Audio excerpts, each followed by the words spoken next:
I decided to just book a plane ticket and give it a go.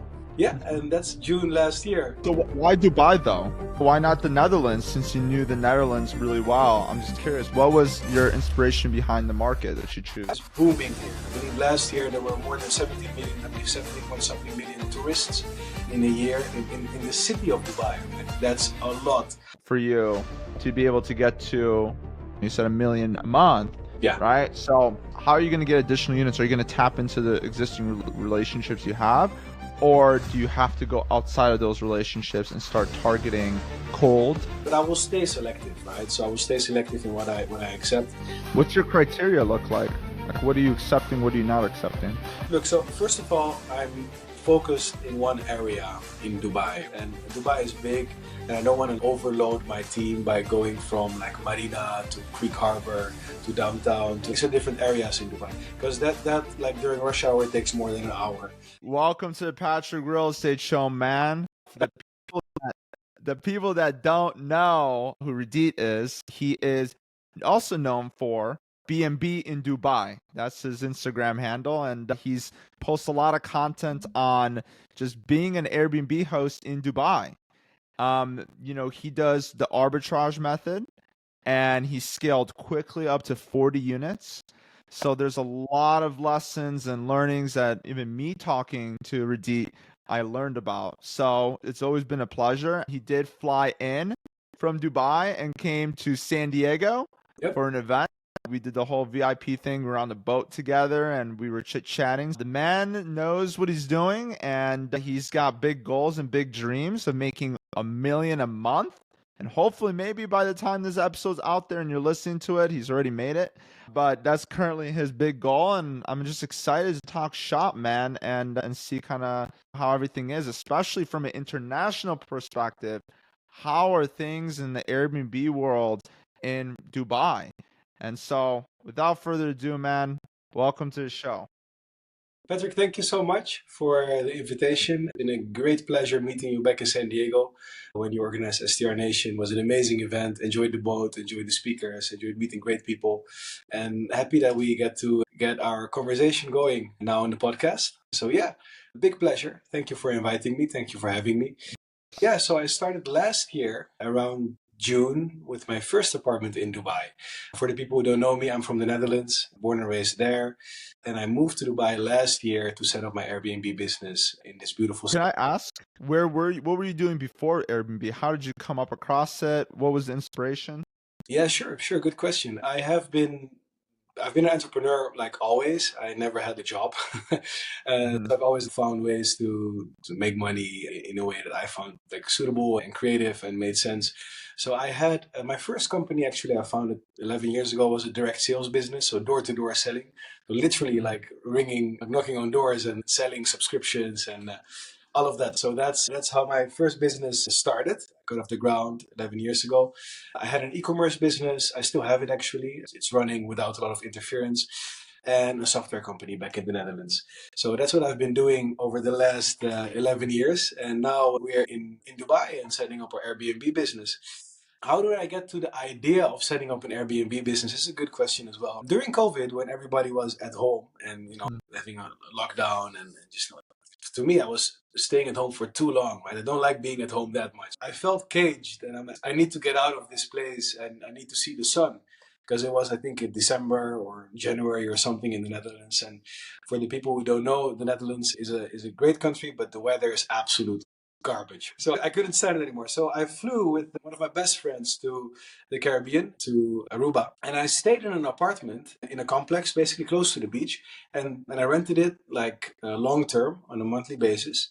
I started first for a week, actually. I went there for a week and I ended up extending for 6 months, which is another story by itself. But I rented this apartment on a monthly basis, and the apartment next door was rented out as well, but only for short stays. Mind you, during COVID. And I was looking like the Airbnb pricing, and I saw that the apartment next door was generating more revenue than the apartment that I was renting for a long-term stay.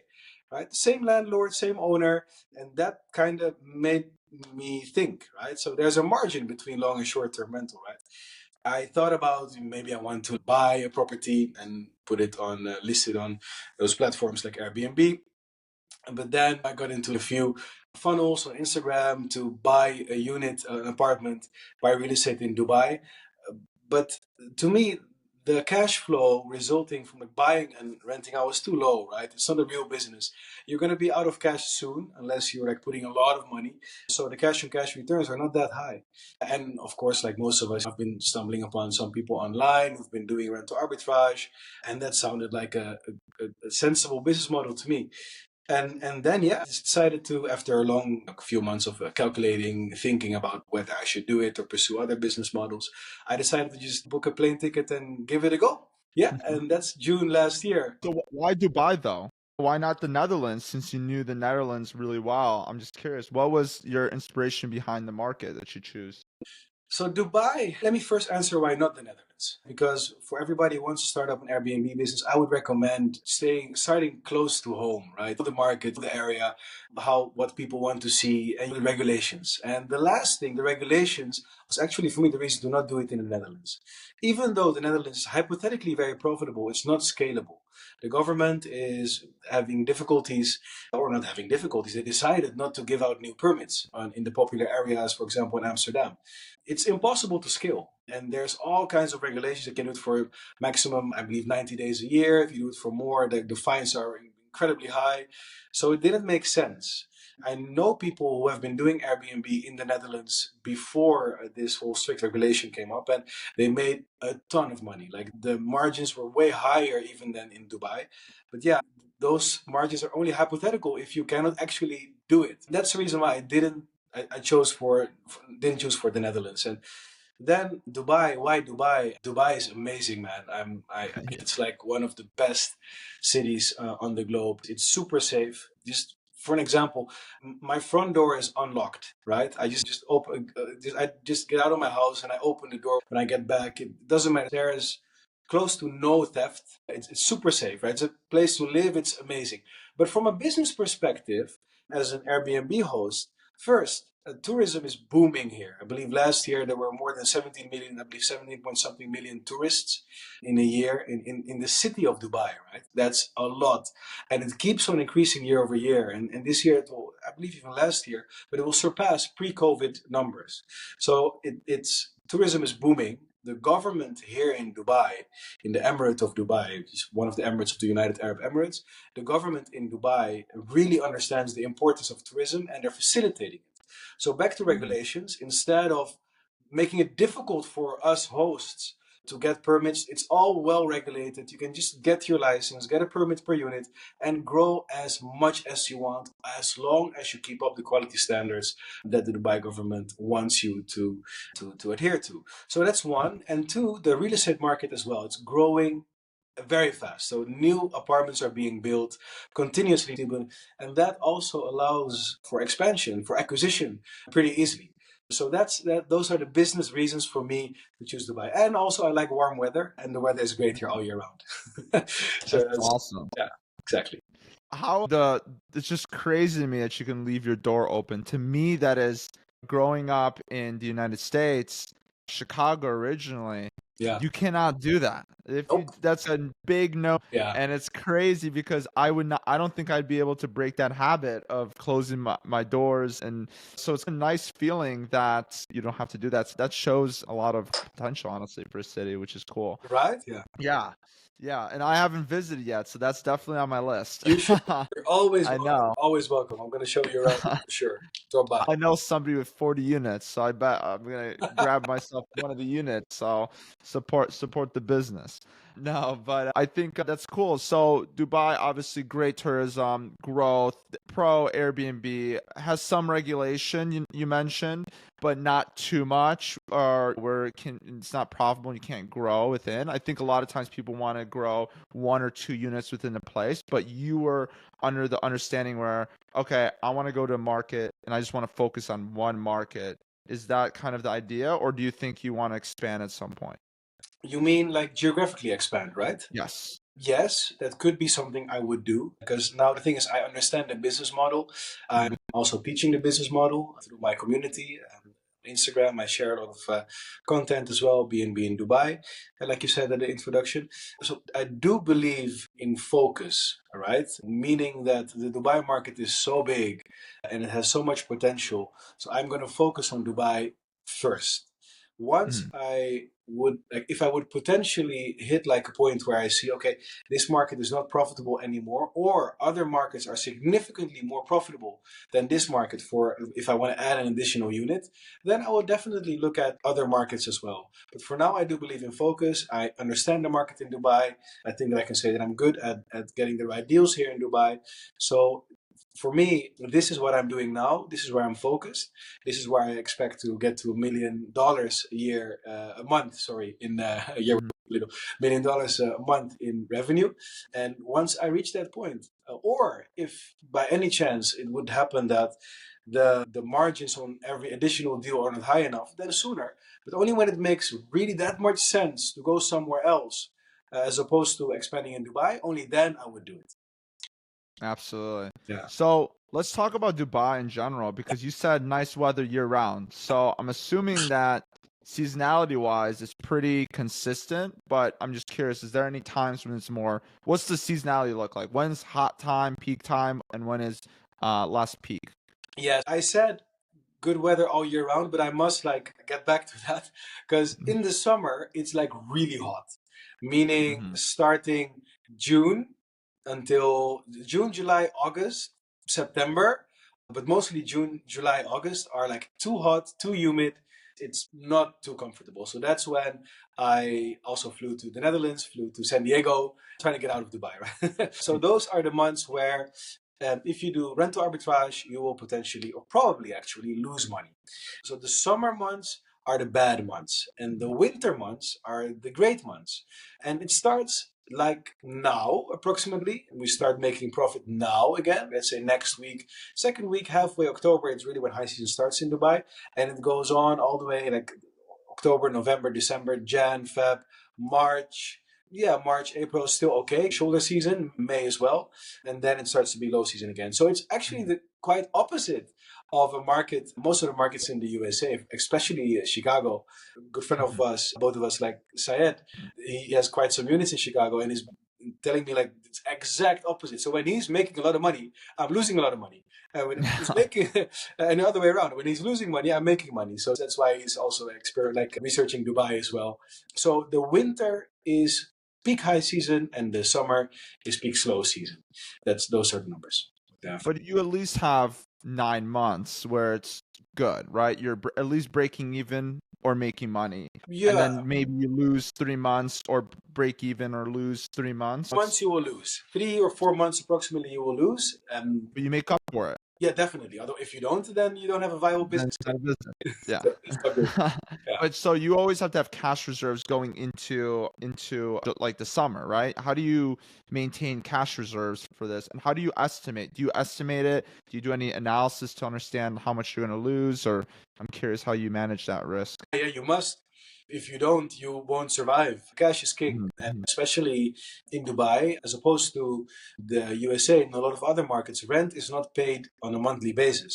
So the landlords here, owners of apartments here, if you do subleasing, rent arbitrage, the model where you rent long term and list short term and make margin on the spread, in that case, an owner will like typically ask you for one check, meaning pay the full year rent up front.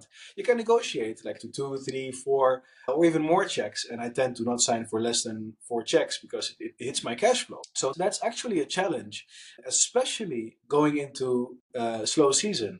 Because right now, in like this weekend, actually, I had to pay more than 500,000 dirhams in rent, which is approximately 150,000 dollars, if I'm not mistaken, which is quite some money after having mhm. like at the end of slow season, like losing money. So Once losing money and then having to pay mm, after going negative, like losing money and then having to pay out, it's yeah, tough. yeah, it's like hundreds of thousands of dollars in buffer that are needed to just pay the bills. Because last year in high season, I had around 10 units, right? And then going into slow season, I suddenly had 30. So if you have high season with 10 and then low season with 30, you need to get some additional cash. So that's why, fortunately, I had the cash, but you definitely need to have a buffer. Otherwise, you won't make it in slow season here. Absolutely. Yeah. No, that's the big difference between that model and the model that we're working on with co-hosting. Do you do any co-hosting? Can you do co-hosting or not really? Yes, you can. And actually, I do both models, right? So I do rent arbitrage, subleasing, where I rent long term, and sublease Yeah. short term, but I also do co-hosting, revenue sharing, property management, how we want to call it. For my biggest units, so the most luxurious units where the rent is very high typically, I tend to try to work in a revenue sharing model. Why? Because the cash return would be too low for those units because you have to pay a lot of rent for maybe even the same margin as another unit that would have a lower rent. So that's definitely a model, but there's like pros and cons for everything, right? The subleasing model, rent arbitrage, it's easier from an account management perspective, right? You just pay the rent to the owner Mm. and the owner is happy, right? Just pay money and it's a fixed amount, and everything you happen to make above that is yours. It's your profit. Super easy. Yeah. No one asks you any questions as long as you pay the rent and don't destroy the building. So that's the easy part. But then co-hosting, revenue sharing, I do the same, but on a monthly basis, the owner will receive a statement and will see a number and will want to, why is it only 20? Why is it not 25? And did you really have to repaint this? Or do we, like those questions come up. So I'm not against it because like you can make good money as well. And if you have happy clients, which we have as well, mostly actually very happy clients, that's a good thing. But you always have one client who expects like the Too much. stars and the Yeah. little studio to make too much money, and that costs a lot of time. So if I were to compare rent arbitrage and co-hosting, rent arbitrage costs money and co-hosting costs time. So it's choose your battle. Which one are you comfortable with? Yeah. Yeah, I love that. yeah, And I think there's pros and cons to both. I agree. yeah. With Co-hosting, right? go on. Beautifully co-hosting. Sorry. Right? That's your. I'm fully co-hosting. So I do I have over 100 and I just do co-hosting, and I get it. I understand. I have multiple dozens of clients that talk to me about the statements. But I think most times what I realize is expectation setting is huge. And for us, it's really about, I think, gaining trust. Over time, it becomes easier. Like after 6 months to a year, a lot of times they're just like, they let it go and they're very trusting as long as you do a good job. Mhm. Obviously, some are not. And maybe those people you need to let go, but most people are just need to validate. They need to verify that you're doing a good job. But once again, that's like having 100 bosses. It's probably easier to, in some cases, to do the arbitrage. But then once again, I don't have issues of cash flow where I'm just cash flowing all the time, no matter what. And so less some months than more some months, but we don't have as much of a downturn. So pros and cons as everything in life. But curious with arbitrage and whatnot, how did you get started with the first unit? Let's say, Redit, you arrived, you're a newbie, you're a Dubai newbie, you don't know anybody, you're in a new city, right? This is the perfect example. You don't know anybody, right? Or maybe you knew a few people, I don't know. But how did you get your first one? You're door-to-door salesman, so I'm assuming you did really good sales. You knocked in apartment buildings, I you know? I tried my best. Look, it was a challenge. I'm going to be honest with you. It was a pretty big challenge to get my first unit because I did do market research, but not that much, not enough. Also because there were not that many sources of information available. That's also why I started my Instagram account and my community to share the lessons I learned that were not like publicly shared back then when I started my business. So when I arrived, I just started reaching out to landlords. Hey, I want to rent your unit. And I remember the first person telling me like, yeah, you can get my unit for 200,000 dirhams. Actually, the first agent, because you go through agents here, like it's really an agent controlled market. You do not get directly to the owners. Um, then the answer was, yeah, you can rent it for 200,000 dirhams. One check. I'm like, one check? What do you mean? I'm just going to pay you on a monthly basis. So I missed that part, the importance of that part of the check payment. So that was a bummer. And then I got quite some opportunistic agents who like tried to overcharge me for units, and I kept on having viewings and it didn't work out. Honestly, I did like 10, 20 viewings without finding the unit I wanted. And then I signed my first unit. I was super happy. Signed my first unit with the agent and I gave him my checks. Do you still have that unit? I'll tell you a Okay. story about this. Yeah, of course. Go for it. I signed the check and I signed the contract and I was super happy and I shared with my friends and everything like this is the first time I got it. And then let's say 6 7 hours later at night, the agent calls me. I'm like, okay. I just pick up the phone. I'm like, hey man, how are you doing? He's like, yeah, I have bad news. I'm like, bad news? Like, what do you mean bad news? Yeah, I'm so sorry, but the owner's wife will not rent to a company that does it on Airbnb. What do you mean? We discussed this. We signed the document.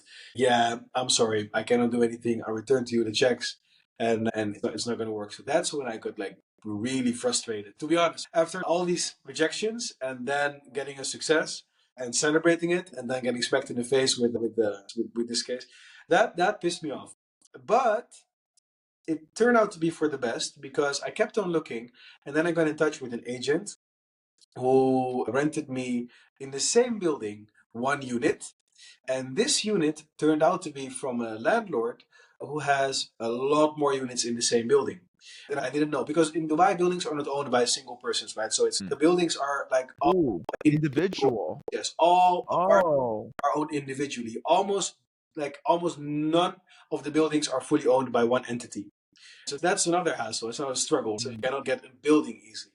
So it was a blessing in disguise that this first deal didn't go through. And I met this other person, the other agent, who connected me to the landlord who has a lot of units in that building. So in the same building, I now have 14 units, 1 4, and it's an absolute cash cow. They all have view of the tallest building in the world, Burj Khalifa, and they make a revenue of close to $100,000 a year. So that's per unit. So that's fantastic. I got demoralized for doing 20 viewings and then succeeding and then getting the success taken away from me.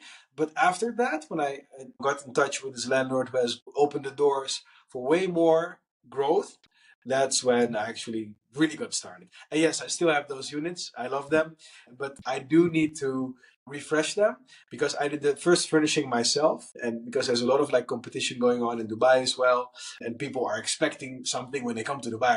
It's Dubai, right? You need to have a luxurious apartment and Yeah. be all perfectly fine. And I think I did a good job furnishing, but I need to like make the units a bit nicer than they initially I got them. They're still profitable, but I do need to give them a little touch up. But yeah, I still have the units and they're great. Yeah. That's amazing. And it's crazy that it's one opportunity. The first one I've realized is always the hardest. Yeah. For me, my first one is the hardest. For anybody that's getting started, the first deal is the hardest one to get. It always is. For sure. Like this is something like in the community or people who send me DMs saying, like, yeah, I cannot find my first unit. It seems everybody is over asking, ask for rent or whatever. It's true. If you don't have anything, it's super tough to get one. Once you have one, it's easier to get two. Once you have two, it's even easier to get Easier to get 3, every 4, additional 5. unit is easier than the previous one. But that's hard because you get even better. Yeah. So not only does it get easier to get it, you get even better at selling, you get even better portfolio, dude, I think it's hard because when people are starting out, it's tough because the hardest part is the beginning. True. But the thing is, people can't get through the beginning because it's the hardest part. So some people just don't do anything with their lives. Exactly. They just don't get started because of even they start and then they stop because they feel rejected by the first few no's. And I think for sure, it's funny that you refer to it. My direct sales background actually helped a lot because I don't take no for an answer when it comes to sales. Of course, I accept the no, but then I move on to the next one. It's a law of averages. You need to continue. And if you try long enough, if you believe in the concept, if you try the right way long enough, at some point you'll succeed. But you're absolutely right. The first one is a hell of a job. Yeah. But you got the first one. Now 14 came out of that because that relationship. Yeah. So I love the idea of, having those relationships and then opening up more doors for you. Exactly. So I'm curious. Obviously, you just told me before the show that you onboarded 7 recently. Correct. I'm assuming this is all one landlord, right? These 7 are other landlords than the initial ones, but they are all like one family. Yeah. So one left. Perfect. So one relationship led to 7, Exactly. essentially, right? Exactly. So one relationship led to 14 and the other led to 7. So that's really how I like to work. It's way nicer to work close contact with a few people as opposed to like dealing with hundreds of people who all want something from you. That would not be nice. So yeah, these 7 units, I'm onboarding them right now. Actually, right after this call, I'm going to set up my price labs. I do my revenue management myself. So I'm going to set up my price labs, and then hopefully I get my first bookings over the next hours, That's right? amazing. Okay, granted, how did you okay, right now you're scaling and you're doing your thing. Mhm. What's the game plan now for you to be able to get to, you said 1 million a month, Yeah. right? So how are you going to get additional units? Are you going to tap into the existing relationships you have, or do you have to go outside of those relationships and start targeting cold, or do you think inbound warm is better? I'm curious, like how you're going to go about it. So for revenue sharing for co-hosting, I get more inquiries than I actually accept because there's a lot of real estate in Dubai and there's a lot of demand for good hosts, and I should like actually streamline the process because I'm not at all not even taking like maybe 1 out of 5 apartments that I'm being requested to manage, I'm managing at the moment. So for the co-hosting part, I just need to streamline the process, but I will stay selective, right? So I will stay selective in what I accept. What's your criteria look like? Like, what are you accepting? What are you not accepting? Look, so first of all, I'm focused in one area in Dubai, and Dubai is big, and I don't want to overload my team by going from like Marina to Creek Harbor to downtown to different areas in Dubai, because that like during rush hour it takes more than an hour. So like adding one unit on the other side of town is not even profitable if you consider the traveling and everything. Right? So that's one. Second, one unit has a set amount of work, not even related to the number of bedrooms. One unit, you have the same number of check-ins a month. You have the same number of cleanings to coordinate. You probably have the same maintenance requests. You have this, so the workload, regardless of it being like a luxurious unit of 3, 4 bedrooms or like a studio somewhere outside of downtown, is similar. So I prefer to take bigger units, especially if I do revenue sharing co-hosting. I prefer to take bigger units, luxurious units, because our commission would make sense. For a little studio somewhere in the skirts of Dubai, it does not justify the effort. So especially for revenue sharing, for co-hosting, but also for rent arbitrage, for subleasing, I tend to try to maximize the dollar amount I make per added unit. Even if the percentages are good, still the dollar amount per unit, money divided by effort, basically, that's the most important KPI. Isn't that crazy? Because I do the same thing. I'll see a super ultra luxury property, Yeah. and that one will take just as much time as this property that maybe is not as luxury, maybe like a 1 bedroom that's doesn't have all the amenities. The same amount of time.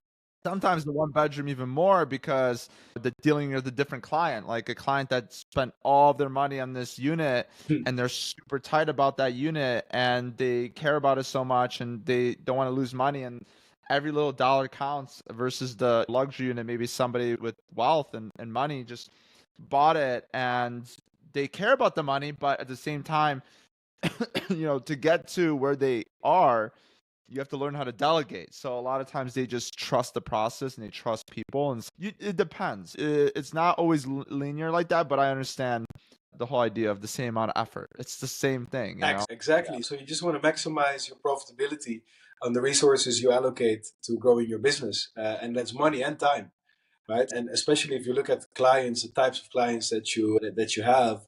I have clients who have like tens of properties, luxurious properties, like very wealthy ones, and they just look at the numbers and they don't bother. As long as you do good, have a good performance over the year, fine, you just continue. And also, we have clients who have just a couple of studios. Not all of them, don't get me wrong, but just a couple of studios, and then they like you get discussions about expenses of $50, right? I really don't want to waste my time discussing those things at the end of the month.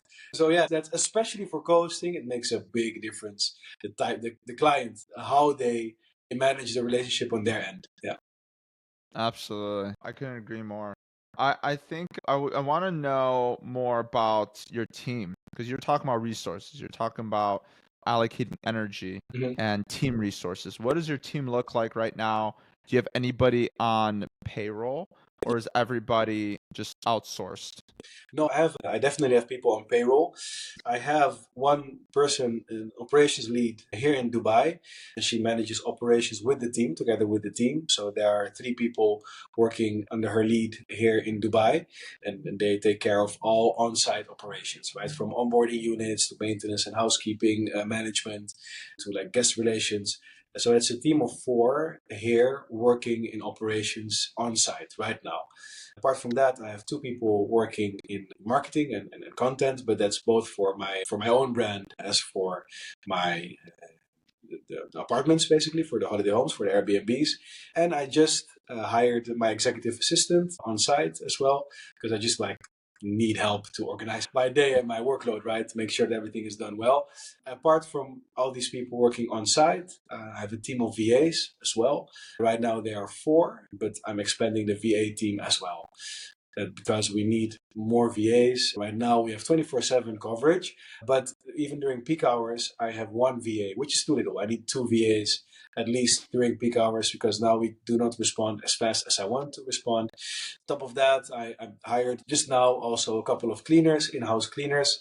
We outsource cleaning right now. Cleaning is being outsourced, housekeeping, but I want to have an in-house team as well. It doesn't have to do all the checkout cleanings, but at least I want to have the capacity to do cleanings during guest stays, or at least have the capacity to not be fully depending on outsourcing. So you have somebody that you can send out ASAP. If you need an emergency, they can go out there and take care of something, right? Or take care of it clean. It's always nice to have that on. Sometimes these companies are just like, I got something else. I got another priority. So Yeah, it's nice to have somebody on call. I get that. exactly. So not only do you have rent that you have to pay for in the summer when things are slow, but you also have to pay for payroll. Yep, That's when it gets heavy, is yep, the payroll stuff can get really expensive. yeah, yeah. I can see that. And then if you take on too much payroll Mhm, by a certain time and not enough units, mhm. then it could hurt you because when you go into summer, you can go more negative than you thought. So that's tough. That's definitely a challenge, right? And so it's always important to find the balance between how much do you actually need to hire for the workload you have, especially if you want to do a good job, especially if you want to get good reviews. Our average in Airbnb is 4.98. That's like super high, right? I'm super happy with that number. But sometimes I just think about isn't that like too high? Aren't we putting too much effort, meaning too much hours of work per client, per guest, so to say?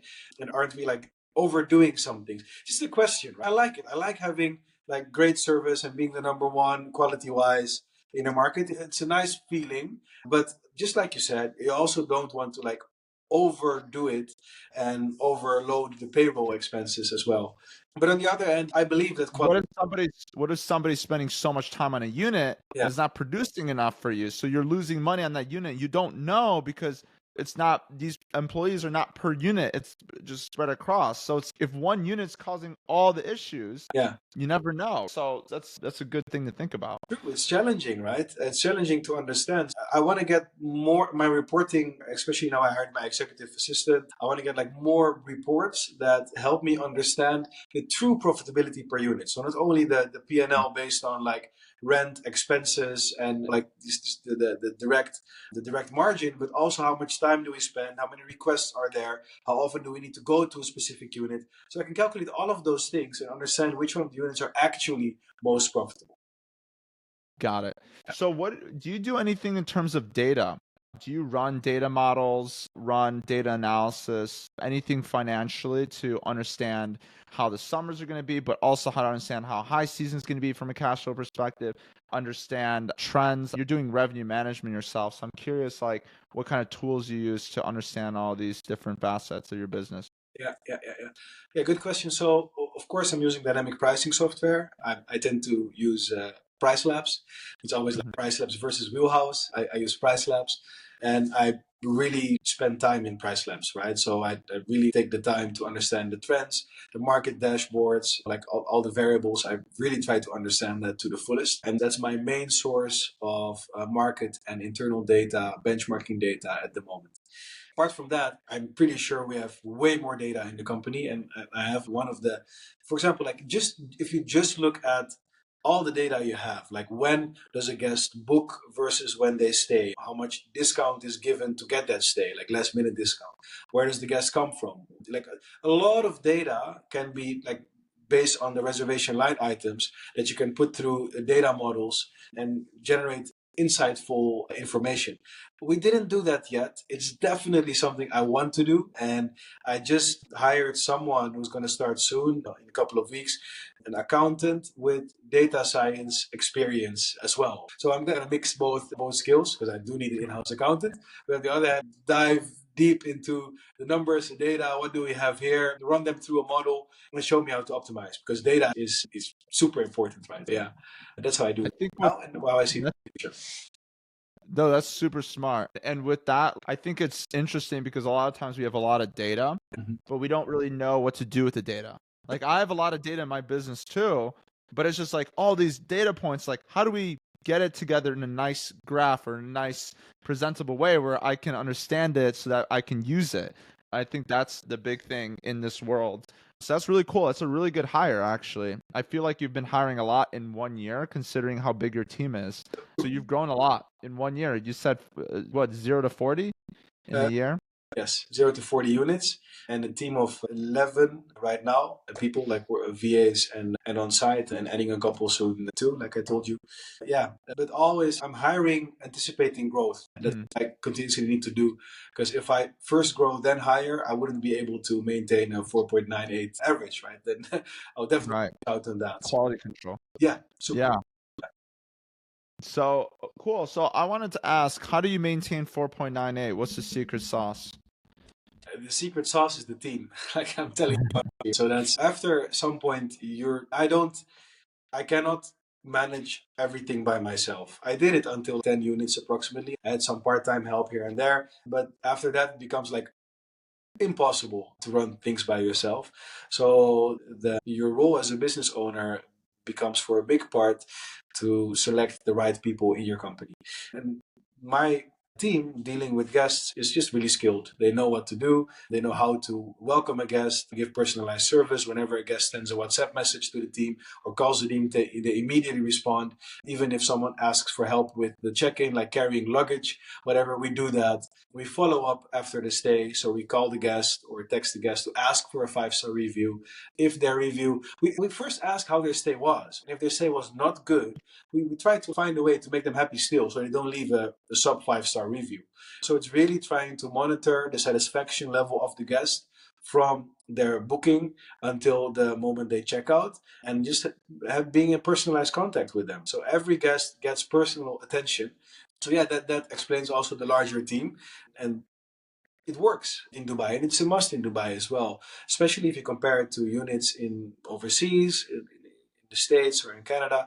Like the guests don't need that much attention.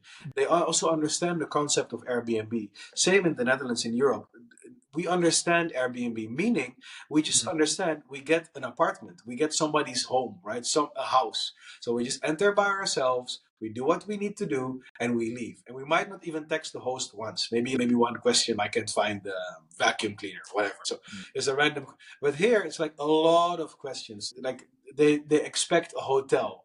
They expect I'm coming to Dubai. So and then they text you, I'm here at the reception. Where's the bellboy? So those things happen, and we tend to give in to exceed the expectations or meet the expectations at least. So that's why we maintain these averages in quality control. Yeah. So just meeting the expectations at the end of the day, that's what it is. And it's over delivering as much as you can. Exactly. So what is the big difference between, like, you talk to a lot of, obviously talk to a lot of people around the world where they're doing Airbnb or short-term rental investing. Mhm. What is the difference between a place like Dubai versus everywhere else?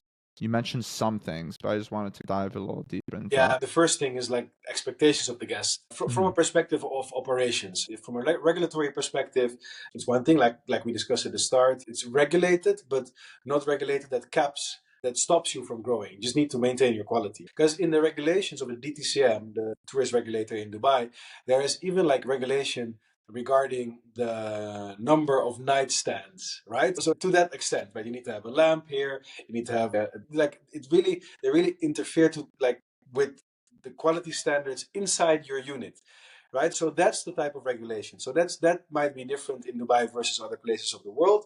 As for regulation, you need to keep your quality high. That's one. And apart from that, same with quality as well. The expectations from a guest are just really high. If you are on Airbnb, Booking.com, they expect someone to help them out. And also, lastly, it's also important. It's difficult to work only with Airbnb in the sense that the demand of Airbnb guests is high, but you need to like diversify over platforms. People tend to also book directly with you. People tend to use booking.com to place a booking. You should be on multiple platforms. While in the US, most big hosts, they just use Airbnb and they're good with that, right? So there's a few of these things that you need to take into account if you start a business in Dubai, if your standards are the ones overseas. Yeah, we're like 95% Airbnb, so That's what I'm that's saying. crazy. Yeah. But Booking.com, every time somebody books Booking.com, it's usually an international guest. And I feel like Dubai is an international city, so Booking.com is probably pretty prevalent among the others as well. Yeah, especially You know, it's not for just sure, exactly. If you look at the even the population of people living in Dubai, only 10%, approximately 10% is Emirati. So the nationals is a very small percentage versus the expats or the immigrants. And then on top of that, you have all these international visitors. So yeah, if coming from Europe, coming from the other Arabic countries in the region, or from Asia, East Asia. So yeah, we do need Booking.com and other platforms, yeah, Airbnb for sure. Yeah. that's awesome. So I want to get into the last three questions for you Sure. and just close this off, man. Mhm. First one is, what educational resource has been instrumental for your growth and success? It could be a book, it could be a podcast, it could be whatever. Specifically for this business or in general? As an entrepreneur, yeah, it Um, could be anything.